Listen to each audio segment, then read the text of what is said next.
বাজারে গেলে কষ্ট লাগে পেঁয়াজের এত দাম শুনে।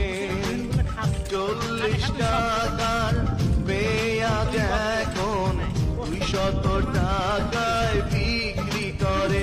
ওদের দেখার কেউ নাই নাকি ধরার কেউ নাই, যারা পেঁয়াজ নিয়ে আজ ব্যবসা করে।